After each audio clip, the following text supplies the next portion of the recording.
Pada awal tahun 1900, gadis daripada daerah Orange, New Jersey, Amerika Syarikat melompat-lompat gembira bila dorang ni diterima masuk bekerja dalam satu kilang yang boleh dianggapkan sebagai satu pekerjaan elit pada masa tu. Gaji dorang sangat lumayan dan kerja dia pula sangatlah mudah. Dikatakan pada waktu tu, kalaulah dapat masuk dekat dalam kilang ni, memang hidup senang lenang. Kau memang boleh berlagak lah dekat kawan-kawan kau, cerita dia. Ditambah pula, pekerjaan dorang ni dapat menolong usaha tentera Amerika Syarikat untuk memerangi Perang Dunia Pertama. Tanpa mereka sedar, nasib yang sangat-sangat buruk akan menimpa kebanyakan gadis-gadis ni. Apa yang jadi dekat dorang ni memberi kesan terhadap alam sekitar selama 1600 tahun, guys. Kesan dia masih ada sampai ke hari ini. Kes hari ini Abang Boy akan menceritakan apa yang terjadi kepada gadis-gadis tu, atau lebih dikenali sebagai The Radium Girls. Assalamualaikum, nama aku Abang Boy dan welcome to channel Conspiracy TV, di mana Abang Boy akan mengupas kes-kes true crime, kisah misteri, seram dan pelik yang terjadi di serata dunia. Dan kalau korang berminat dengan benda-benda dark macam ni, korang berada di channel yang paling sesuai untuk orang-orang aneh macam kita ni. Di akhir video, kalau korang suka dengan konten ni, Abang Boy sangat-sangatlah appreciate kalau korang boleh belanja Abang Boy satu like, dan mungkin juga korang boleh consider untuk subscribe dan tekan bell icon untuk tak terlepas video Abang Boy yang akan datang. Tapi sebelum Abang Boy start, korang layan intro dulu.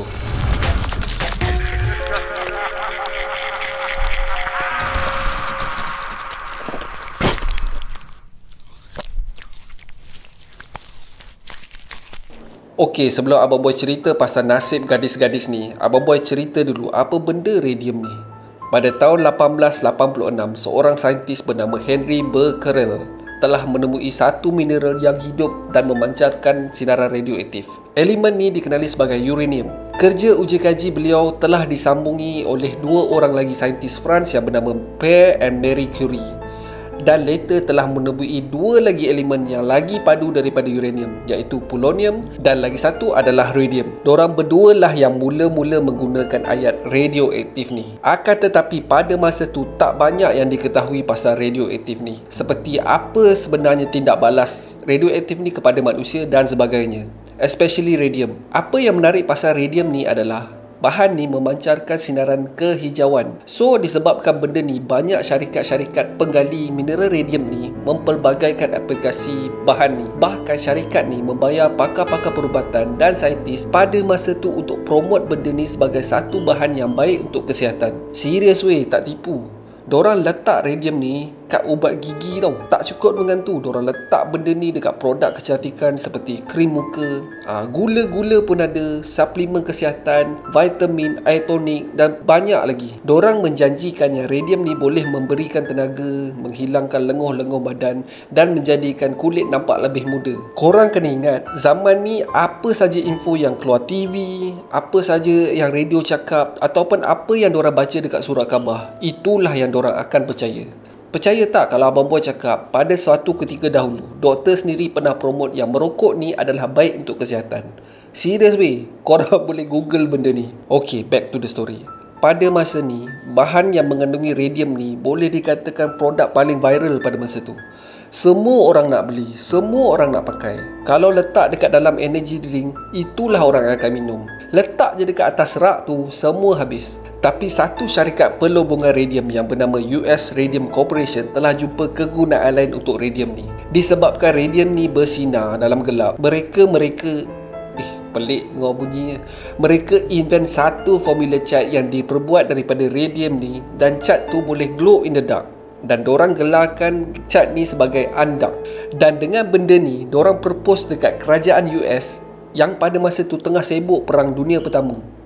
Dorang propose untuk supplykan askar US dengan jam tangan yang glow in the dark. Semua ni disebabkan di medan perang, askar-askar mengadu yang bila malam dorang tak nampak jam sebab sangat-sangat gelap. Kalau dorang buka lampu, confirm kena tembak. So idea dorang ni diterima oleh kerajaan US dan dorang menang tender tu. Di sinilah bermulanya kisah gadis-gadis radium ni.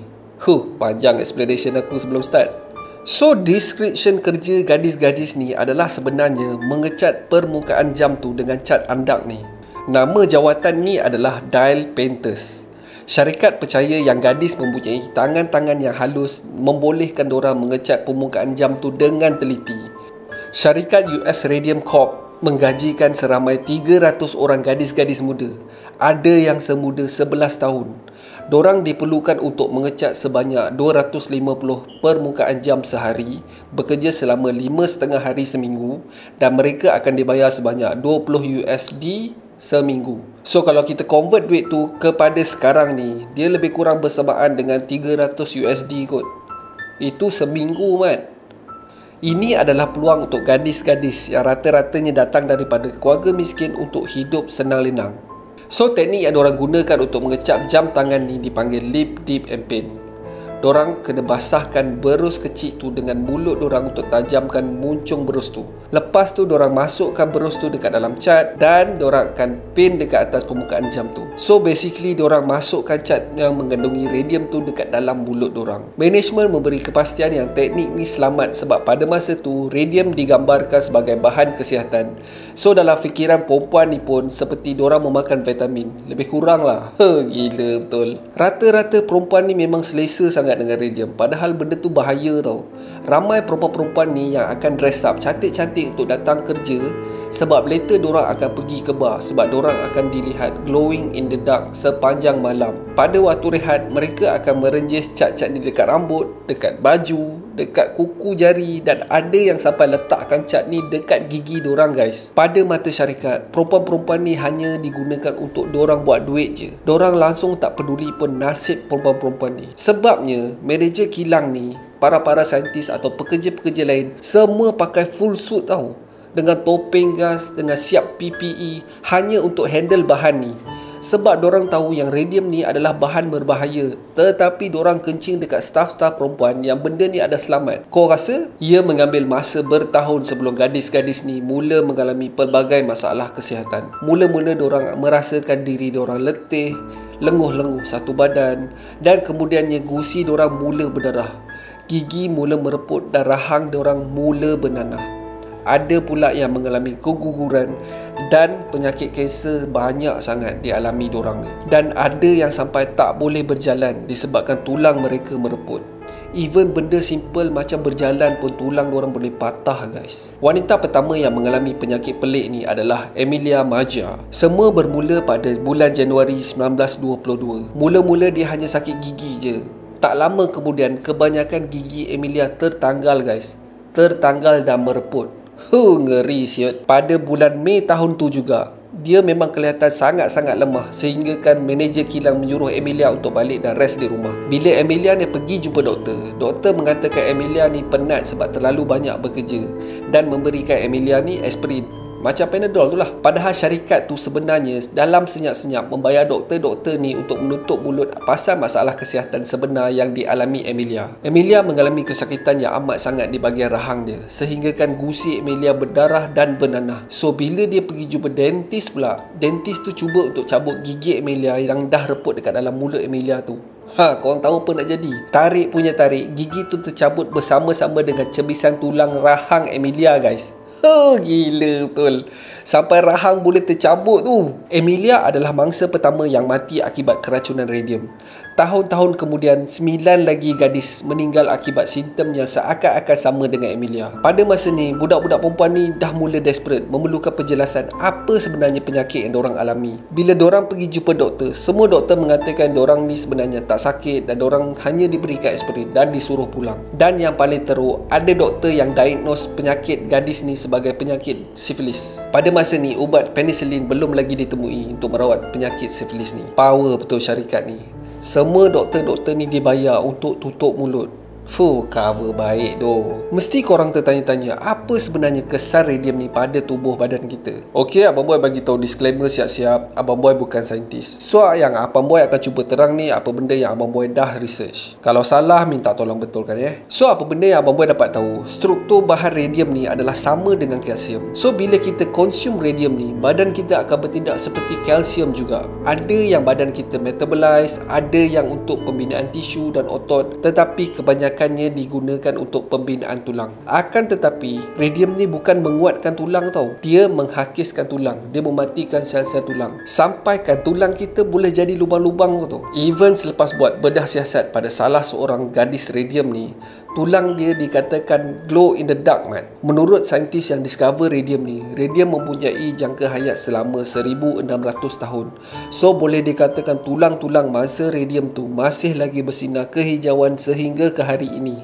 Korang bayangkanlah. Ada satu kes di mana salah seorang gadis radium ni yang bernama Fryer, dia tengah berjalan biasa je. Tiba-tiba tulang belakang dia patah, guys. Tak ada angin, tak ada ribut, tiba-tiba terus patah. Lepas tu dia terpaksa menjalankan hidup dia menggunakan brace besi atau rangka besi lah, hanya untuk berjalan, untuk duduk, untuk makan dan sebagainya. Tetapi apa yang best, si Fryer ni adalah anak kepada pengerusi Persatuan Pekerja. Dipendekkan cerita, Fryer dan beberapa lagi gadis radium ni memulakan misi untuk menyaman US Radium Corporation atas masalah kesihatan dorang ni. Selama 2 tahun, dorang melilau-lilau mencari lawyer, tetapi tak ada satu pun lawyer yang sanggup ambil kes ni. Sebab kebanyakannya telah dibayar oleh US Radium. Tak pun diorang takut sebenarnya untuk lawan company besar semacam ni. Sebenarnya kes diorang ni tak kuat langsung. Sebab even perempuan-perempuan ni pun tak tahu apa sebenarnya penyakit dorang ni. Dorang tak pernah pun syak yang radium menjadi bahan yang digunakan dalam cat permukaan tu adalah punca segala-galanya. Dalam pada masa ni, seorang doktor pakar telah pun membuat penyiasatan sendiri di atas company US Radium ni. Dia syak yang ada terjadi salah laku di antara company ni dengan pekerja-pekerja dorang. Nama doktor ini adalah Harrison S. Martland. Dia memulakan penyiasatan dia dengan mengorek balik mayat Emilia, wanita pertama yang mati tadi. Apa yang dia dapati? Tulang Emilia mereput dan memancarkan sinaran kehijauan. Terdapat unsur-unsur radioaktif radium dalam kuantiti yang sangat-sangat banyak dekat dalam tulang Emilia. Emilia ni mati pada tahun 1922 tau. Mayat Emilia dibedah siasat pada tahun 1925. Kalau orang yang dah mati masih menunjukkan kesan radioaktif ni dekat tulang dan tisu badan, kalau dengan orang yang masih hidup macam mana pula, guys? Dr. Harrison menjalankan uji kaji kepada radium girls yang masih hidup dan dia dapati setiap seorang tercemar dengan unsur radium ni. Dan setiap kali gadis-gadis ni menghembuskan nafas, diorang melepaskan gas radioaktif yang bernama radon. So bermakna gadis-gadis ni bukan sahaja mengalami penyakit, diorang juga berpotensi untuk membuatkan orang sekeliling diorang sakit juga, guys. Antara simptom-simptom mereka yang menyedut gas radon ni adalah kesukaran bernafas, sakit tekak yang teramat sangat, sakit dada, dan yang paling teruk boleh menyebabkan kanser dan kematian. Pada tahun 1925, Dr. Harrison telah membuat laporan yang lengkap tentang apa yang dialami oleh gadis-gadis radium ni dan menyerahkan laporan ini kepada Persatuan Perubatan Amerika Syarikat. Laporan inilah yang digunakan untuk menyaman US Radium pada tahun 1927. Akan tetapi pada masa ni kebanyakan gadis-gadis ni dah pun jatuh sakit. Ada yang sampai tak boleh berjalan, sehingga kan untuk mengangkat sumpah di mahkamah pun diorang tak boleh nak angkat tangan, guys. Punyalah teruk kondisi diorang ni. US Radium Corporation berusaha selagi boleh untuk delay kes ni selama 3 tahun lamanya. Macam-macam alasan diorang bagi. Dalam tempoh 3 tahun tu, 19 lagi staf wanita di kilang diorang ni meninggal dunia. Tetapi benda ni pecah lubang bila saintis yang mereka cat andak ni meninggal dunia akibat keracunan radium. Habis semua, guys. Segala alasan US Radium dah memang tak boleh pakai. US Radium diarahkan untuk membayar pampasan kepada mereka yang terlibat dalam saman ni. Plaintiff dibayar sebanyak $10,000 seorang, $600 setiap tahun, dan semua perbelanjaan perubatan akan ditanggung oleh US Radium. Tapi benda yang paling jijik sekali pada Abang Boy lah, US Radium meletakkan syarat untuk dorang bayar semua benda ni, dorang tak akan dipersalahkan atas apa saja salah laku. Gila tak dorang ni? Memang tak rasa bersalah langsung. Tetapi pada tahun 1930-an, semua plaintiff telah meninggal dunia. Tetapi sebelum dorang meninggal dunia, dorang bersetuju untuk mayat dorang diuji kaji untuk mengetahui betapa bahayanya radium ni. Benda ni menjadi viral selepas tu. Rakyat-rakyat dah mula cuak dengan penggunaan radium dalam kehidupan harian dorang.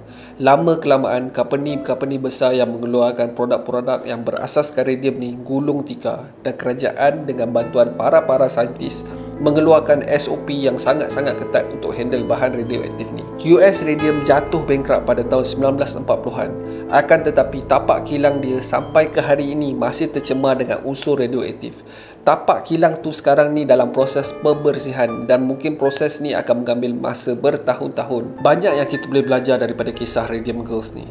Benda ni semua terjadi apabila syarikat mendahulukan keuntungan melebihi kebajikan pekerja. Walaupun rata-rata kehidupan Radium Girls ni tak lama, legasi diorang telah membawa impak yang sangat besar dalam kehidupan kita sehingga ke hari ini. Disebabkan diorang ni lah Jabatan Kebajikan Pekerja ditubuhkan. Kisah mengenai perjuangan gadis-gadis Radium ni telah diinspirasi menjadi sebuah filem, The Radium Girls. Kalau korang ada masa, korang boleh check it out. Cuba korang fikirkan even sekarang ni pun banyak sangat bahan-bahan bahaya yang digunakan untuk produk-produk kecantikan. Sebagai contoh, krim muka yang kononnya boleh membuat muka pemakai flawless atau glowing, padahal benda tu boleh menyebabkan kanser kulit. Itu tak cerita lagi suplemen kesihatan seperti kopi tenaga menjanjikan pacak sampai subuh.